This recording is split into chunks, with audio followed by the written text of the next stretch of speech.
I try to fix it, and of course, you know what happens. Whatever demons are in there, they're going to take and screw it all up. Boy, sometimes I think the phones are just, it is a demon. Sometimes. I mean, what did we do 100 years ago without these things? We're, did we survive? Well, obviously we did, because here we are. Okay, now, this is me. Okay. Okay, now I'm going to do that. All right, now I'm looking through that.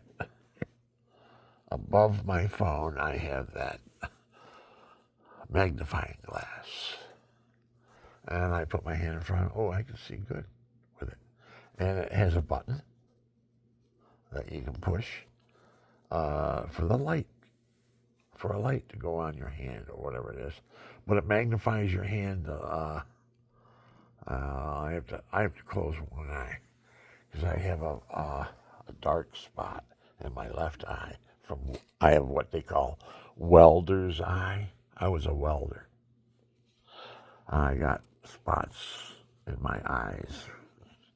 That's why I have a hard time reading, because when I read a word, the first two letters, I can't see them because I have that spot there, and it's right where my eye is directed. My ocular tracking is directed right at one spot, but when it sees the word, the first two letters of it is missing because there's a black dot right there in my eye.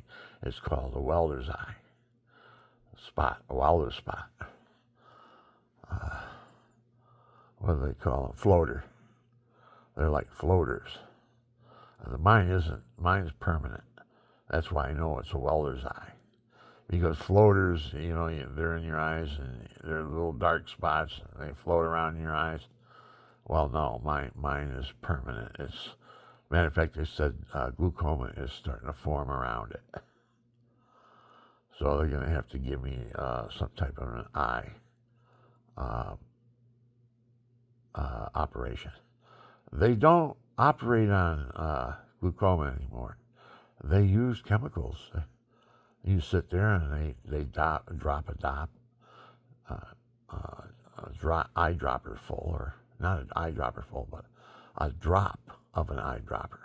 They put it in the pupil of your eye, and it absorbs all. I guess this is how it works.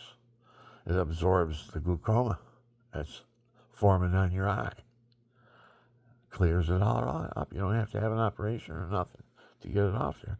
Because usually they take your lenses out and they say, you want to be nearsighted or farsighted? Like my wife. You want to be farsighted? She wanted to be farsighted, so they put these lenses in. So now at a certain angle, when I come into her and the sun's shining right, it sparkles off her eyes. She looks up at me and they're like, she got these sparkling eyes. They sparkle at me. I go, oh my God, did something take her over? It looks like something took her over, man. She's got these sparkling eyes. She's looking at me. I'm going, oh, I'm in deep doo-doo. I got a wife with sparkling eyes. Okay. At least they're not wandering eyes. I almost got married to or got hooked up with a girl that had wandering eyes. Couldn't keep her eyes off everybody that walked by. She had to stare at them in her eyes, See how they looked back at her. That's how she got her. I don't know.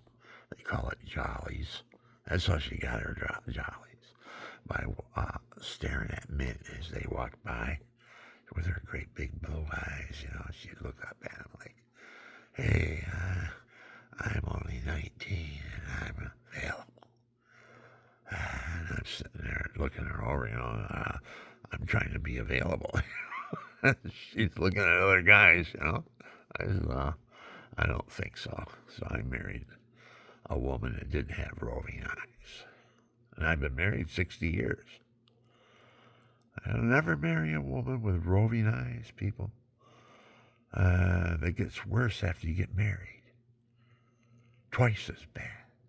Whatever's wrong with a woman before you marry her It's twice as bad when you get married, unless you go through a conversion of some sort, where you go to a retreat, uh, marriage encounter or something like that, and you find Jesus together, and then you start living your life like that together. Well, you can have a life like that, no matter what you were before you got married. You could have took on the football team. Now you become a new creation in Christ Jesus. It's in the Bible. 5:17 somewheres. I don't know where it is. I forgot where it was. Isn't that something? You learn so much. You educate yourself right out of your mind. I do. I'm here now. I'm at 75.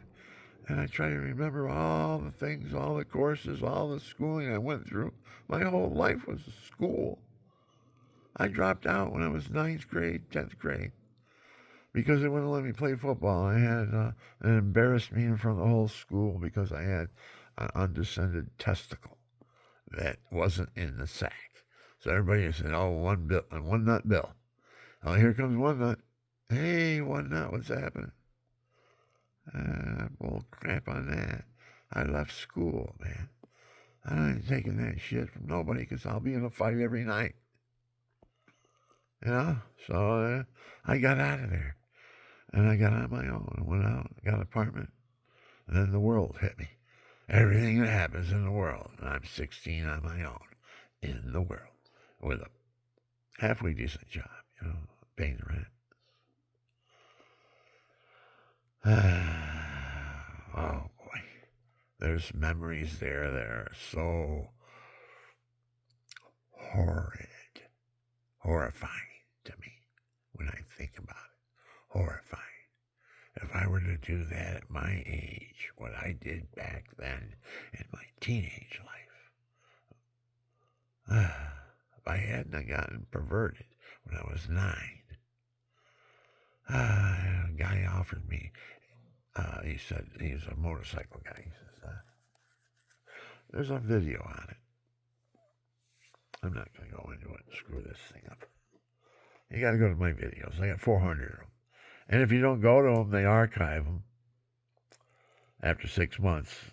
So a lot of nice videos I made are archived. You can't even find them unless you join and then you do a search or something like that. So if you join them, become a member, say, I'm interested in that Bill Nixon, William Nixon at William Nixon FH7IC. That's my main number right now. There's others that I started 4 years ago. There's other numbers. I don't know. I don't even remember what the numbers are because I don't go to them. I only go to the current ones that I've been really in tune with because I'm blooming now. It took me 4 years to get my beat and everything like that back. I'm playing chords that I played 50 years ago, people, that I've never published them. So I got a lot of beats here that people never heard. I'm a strange sound. Matter of fact, when I did the research on YouTube, I said that the 10 top harmonica and guitarists for 2025. And it flipped over. And underneath me, I couldn't believe it. Underneath me was Jesse. Wonder why. He's good, man. I mean, that guy's been doing this since he was 13. Well, so haven't I. I never realized that. I've been doing it since I was younger than that. I was 12. Because I moved into this neighborhood, and I heard these drums, man. I was drawn right to them, man. And there was going to be my friend, for a long time. We went through life together. I mean, if we ever got together, God doesn't grant that. He doesn't want to see us laughing about what we did. Because what we did back then wasn't Christians.